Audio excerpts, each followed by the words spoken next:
Hello guys, welcome back to my channel. तो आज हम पढ़ने वाले हैं SKMU यूजी सेमेस्टर 2 सेशन है 25-29 मेजर 2 पॉलिटिकल साइंस का सेट 1 का मोस्ट इंपॉर्टेंट क्वेश्चन आंसर। तो अगर आप चैनल पर नए हैं तो चैनल को सब्सक्राइब कर लीजिए, वीडियो को लाइक कीजिए और अपने फ्रेंड्स में शेयर कीजिए। साथ ही हमारे Telegram channel and WhatsApp channel को भी ज्वाइन कर लीजिए, क्योंकि आपको इसका PDF टेलीग्राम चैनल पर ही मिलेगा और टेलीग्राम चैनल का लिंक आपको इस वीडियो के डिस्क्रिप्शन बॉक्स में मिल जाएगा। तो चलिए देर न करते हुए शुरू करते हैं और देखते हैं मेजर 2 पॉलिटिकल साइंस का मोस्ट इंपॉर्टेंट क्वेश्चन आंसर। आज हम देखेंगे SKMU सेमेस्टर 2 25-29 के स्टूडेंट के लिए मेजर 2 पॉलिटिकल साइंस का सेट 1। तो पहले हम देखेंगे very short answer type question, जो कि है 1 मार्क्स का। क्वेश्चन नंबर 1 है, व्हाट इज बिहेवियरलिज्म? व्यवहारवाद क्या है? व्यवहारवाद राजनीति विज्ञान का एक आधुनिक उपागम है जो राजनीतिक संस्थाओं के बजाय व्यक्तियों के वास्तविक राजनीतिक व्यवहार के वैज्ञानिक अध्ययन पर बल देता है और इसका उद्देश्य तथ्यों और अनुभव के आधार पर राजनीति का विश्लेषण करना है। व्यवहारवाद राजनीति विज्ञान का एक आधुनिक उपागम है जो राजनीतिक संस्थाओं के बजाय व्यक्तियों के वास्तविक राजनीतिक व्यवस्था के वैज्ञानिक अध्ययन पर बल देता है। इसका उद्देश्य तथ्यों और अनुभव के आधार पर राजनीति का विश्लेषण करना है। क्वेश्चन नंबर 2 है, उत्तर व्यवहारवाद के प्रवर्तक या संस्थापक कौन थे? उत्तर व्यवहारवाद के प्रमुख प्रवर्तक डेविड ईस्टन थे और उन्होंने 1969 में इस विचारधारा का प्रतिपादन किया और राजनीति विज्ञान को समाज की वास्तविक समस्याओं से जोड़ने पर बल दिया। उत्तर व्यवहारवाद के प्रवर्तक डेविड ईस्टन को माना जाता है और उन्होंने 1969 में इस विचारधारा का प्रतिपादन किया और राजनीति विज्ञान को समाज की वास्तविक समस्याओं से जोड़ने पर बल दिया। क्वेश्चन नंबर 3 है, विचारधारा क्या है? विचारधारा उन विचारों, सिद्धांतों और मूल्यों का समूह है जो किसी समाज, राज्य या राजनीतिक व्यवस्था का मार्गदर्शन करते हैं। यह राजनीतिक और सामाजिक लक्ष्यों को प्राप्त करने की दिशा प्रदान करती है। विचारधारा उन विचारों, सिद्धांतों और मूल्यों का समूह है जो किसी समाज, राज्य या राजनीतिक व्यवस्था का मार्गदर्शन करते हैं और यह राजनीतिक और सामाजिक लक्ष्यों को प्राप्त करने की दिशा प्रदान करती है। क्वेश्चन नंबर 4 है, नागरिकता से क्या अभिप्राय है? नागरिकता किसी व्यक्ति के राज्य के बीच का वैधानिक संबंध है जिसके अंतर्गत व्यक्ति को अधिकार प्राप्त होते हैं तथा वह राज्य के प्रति अपने कर्तव्यों का पालन करते हैं। सिटीजनशिप क्या है? सिटीजनशिप किसी व्यक्ति और राज्य के बीच का वैधानिक संबंध है और इसके अंतर्गत व्यक्ति को अधिकार प्राप्त होता है तथा वह राज्य के प्रति अपने कर्तव्यों का पालन करता है। क्वेश्चन नंबर 5 है, बहुसांस्कृतिकता क्या है? बहुसांस्कृतिकता वह विचार है जिसमें विभिन्न धर्मों, भाषाओं, संस्कृतियों और परंपराओं वाले लोगों को समान सम्मान और समान अवसर दिए जाते हैं तथा उनकी सांस्कृतिक पहचान को स्वीकार किया जाता है। बहुसांस्कृतिकता मतलब ही बहु होता है, बहुत मतलब कि संस्कृति वाला, जिसमें विभिन्न धर्म, विभिन्न भाषा, विभिन्न संस्कृति और परंपराओं वाले लोगों का समान सम्मान और समान अवसर दिए जाते हैं तथा उनकी सांस्कृतिक पहचान को स्वीकार किया जाता है। अब हम देखेंगे शॉर्ट आंसर टाइप क्वेश्चन, जो कि है 5 मार्क्स। क्वेश्चन नंबर 1 है, व्यवहारवाद की 5 विशेषताएं लिखिए। व्यवहारवाद का 5 विशेषता क्या है?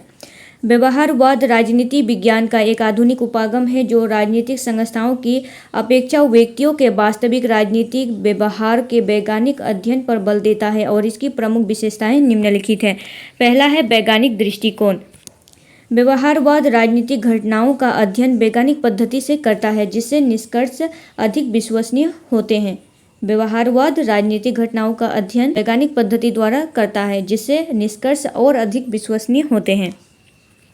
दूसरा विशेषता है व्यक्तियों के व्यवहार पर बल।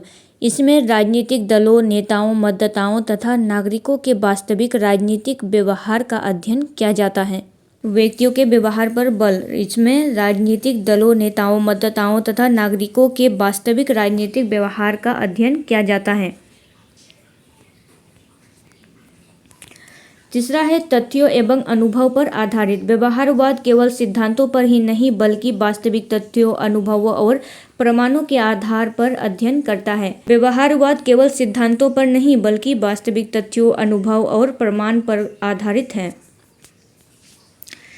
चौथा है मूल्य निरपेक्षता।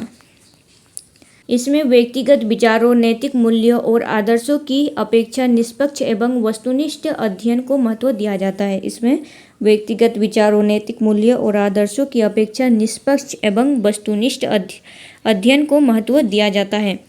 पांचवा विशेषता है अनुभवजन्य एवं सांख्यिकीय शोध। व्यवहारवाद में सर्वेक्षण, प्रश्नावली, साक्षात्कार तथा सांख्यिकीय तकनीकों का उपयोग करके राजनीतिक तथ्यों का विश्लेषण किया जाता है। अनुभवजन्य एवं सांख्यिकीय शोध में क्या होता है? व्यवहारवाद में सर्वेक्षण, प्रश्नावली, साक्षात्कार तथा सांख्यिकीय तकनीकों का उपयोग करके राजनीतिक तथ्यों का विश्लेषण किया जाता है। निष्कर्ष में बताया गया है, व्यवहारवाद ने राजनीतिक विज्ञान को अधिक वैज्ञानिक, व्यवहारिक और तथ्यपरक बनाया तथा राजनीतिक अध्ययन में कई शोध पद्धतियों का विकास किया।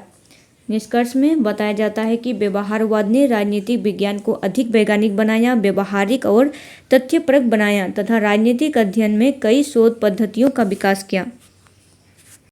क्वेश्चन नंबर 2 है, राजनीतिक सिद्धांत के पतन के कारणों का वर्णन कीजिए। राजनीतिक सिद्धांत के पतन के कारण क्या क्या थे, वर्णन करना है।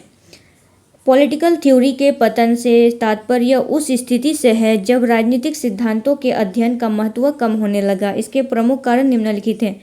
राजनीतिक सिद्धांत के पतन का मतलब वह है कि एक समय था जब राजनीतिक सिद्धांत का अध्ययन का महत्व बहुत कम हो गया और इसका यह कारण है। तो क्या क्या कारण है, देखिए। पहला है बिहेवियरलिज्म का उदय, व्यवहारवाद का उदय। व्यवहारवाद के कारण राजनीतिक दर्शन और आदर्शों की अपेक्षा वैज्ञानिक एवं व्यवहारिक अध्ययन को अधिक महत्व मिलने लगा। व्यवहारवाद के कारण राजनीतिक दर्शन और आदर्शों की अपेक्षा वैज्ञानिक एवं व्यवहारिक अध्ययन को अधिक महत्व मिलने लगा। दूसरा कारण है मूल्य निरपेक्षता पर अधिक बल। राजनीतिक सिद्धांतों में नैतिकता, न्याय और आदर्शों की अपेक्षा केवल तथ्य और निष्पक्षता पर जोर दिया गया। राजनीतिक सिद्धांतों में नैतिकता, न्याय और आदर्शों की अपेक्षा केवल तथ्यों और निष्पक्षता पर जोर दिया गया। तीसरा है अनुभवजन्य शोध का बढ़ता प्रभाव। सर्वेक्षण, सांख्यिकीय विश्लेषण और वैज्ञानिक अनुसंधान को अधिक महत्व मिलने से पारंपरिक राजनीतिक सिद्धांत पीछे रह गए। सर्वेक्षण, सांख्यिकीय विश्लेषण और वैज्ञानिक अनुसंधान को अधिक महत्व मिलने से पारंपरिक राजनीति का सिद्धांत पीछे रह गया। चौथा है विचारधाराओं का कमजोर होना। द्वितीय विश्व युद्ध के बाद यह धारणा बनी कि बड़ी राजनीतिक विचारधाराओं का प्रभाव कम हो गया। द्वितीय विश्व युद्ध के बाद यह धारणा बन गई कि बड़ी राजनीतिक विचारधाराओं का प्रभाव कम हो गया। पांचवा है समकालीन समस्याओं पर अधिक ध्यान। समकालीन समस्याओं पर अधिक ध्यान। आधुनिक युग में बेरोजगारी, गरीबी, विकास और प्रशासन जैसी व्यवहारिक समस्याओं पर अधिक ध्यान दिया जाने लगा, जिससे पारंपरिक राजनीतिक सिद्धांतों का महत्व घट गया। आधुनिक युग में बेरोजगारी, गरीबी, विकास और प्रशासनिक जैसे व्यवहारिक समस्याओं पर अधिक ध्यान दिया जाने लगा, जिससे पारंपरिक राजनीतिक सिद्धांतों का महत्व घट गया। निष्कर्ष, हालांकि एक समय राजनीतिक सिद्धांत के पतन की बात कही गई, लेकिन बाद में नई चुनौतियों के कारण इसका पुनरुत्थान हुआ और इसका महत्व फिर से बढ़ गया। एक समय था जब राजनीतिक सिद्धांत की पतन की बात कही गई थी, लेकिन बाद में कई चुनौतियों के कारण इसका फिर से इसका महत्व बढ़ा और ये अपने अस्तित्व में आ गया। क्वेश्चन नंबर 3 है, describe the rights and duties of citizenship. नागरिकता के अधिकार एवं कर्तव्यों का वर्णन कीजिए। नागरिकता किसी व्यक्ति और राज्य के बीच का संवैधानिक संबंध है, जिसके अंतर्गत नागरिक को अनेक अधिकार प्राप्त होते हैं तथा कुछ महत्वपूर्ण कर्तव्यों का भी पालन करना होता है। नागरिकता किसी व्यक्ति और राज्य के बीच संवैधानिक संबंध है और जिसके अंतर्गत नागरिक को अनेक अधिकार प्राप्त होते हैं तथा कुछ महत्वपूर्ण कर्तव्यों का पालन भी करना होता है। तो पहले देखिए नागरिकों के प्रमुख अधिकार क्या क्या है, राइट्स क्या क्या है। तो पहला है समानता का अधिकार। सभी नागरिक कानून की दृष्टि में समान हैं और उनके साथ किसी प्रकार का भेदभाव नहीं किया जा सकता। समानता का अधिकार हमें यह बताता है कि सभी नागरिक कानून की दृष्टि में समान हैं और उसके साथ किसी प्रकार का भेदभाव नहीं किया जा सकता। दूसरा है स्वतंत्रता का अधिकार। प्रत्येक नागरिक को विचार, अभिव्यक्ति, धर्म, आवागमन तथा व्यवसाय की स्वतंत्रता प्राप्त है। प्रत्येक नागरिक को विचार, अभिव्यक्ति, धर्म, आवागमन तथा व्यवसाय की स्वतंत्रता प्राप्त है। तो यह है दूसरा अधिकार।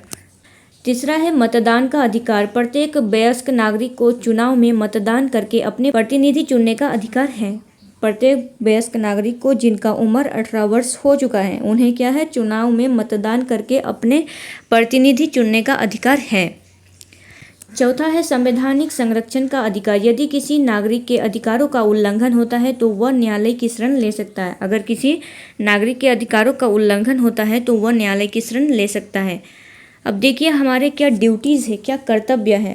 पहला है संविधान एवं राष्ट्रीय प्रतीकों का सम्मान करना। संविधान और राष्ट्रीय प्रतीक का हमें क्या करना चाहिए, सम्मान करना चाहिए। दूसरा है देश के कानूनों का पालन करना, अपने देश के कानूनों का पालन करना। तीसरा है राष्ट्रीय एकता, अखंडता और भाईचारे को बनाए रखना। राष्ट्रीय एकता, अखंडता और भाईचारे को बनाए रखना। चौथा है ईमानदारी से कर का भुगतान करना और सार्वजनिक संपत्ति की रक्षा करना। पांचवा है पर्यावरण की रक्षा करना तथा राष्ट्र के विकास में सहयोग देना। पर्यावरण की रक्षा करना तथा राष्ट्र के विकास में सहयोग देना। तो ये 5 कर्तव्य हैं।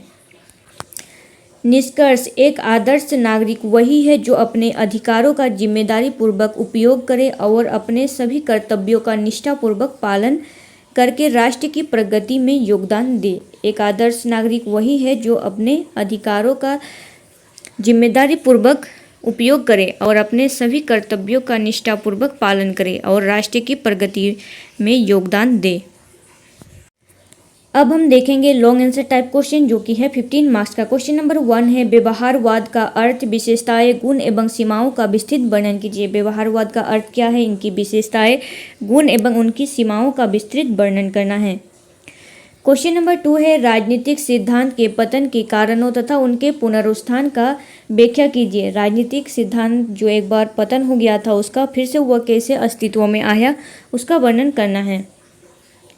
क्वेश्चन नंबर 3 है विचारधारा के अंत के सिद्धांत की व्याख्या कीजिए तथा राजनीतिक सिद्धांत पर उसके प्रभाव की चर्चा कीजिए। विचारधारा के अंत के सिद्धांत की व्याख्या करना है तथा राजनीतिक सिद्धांत पर उनके प्रभाव की चर्चा करना है।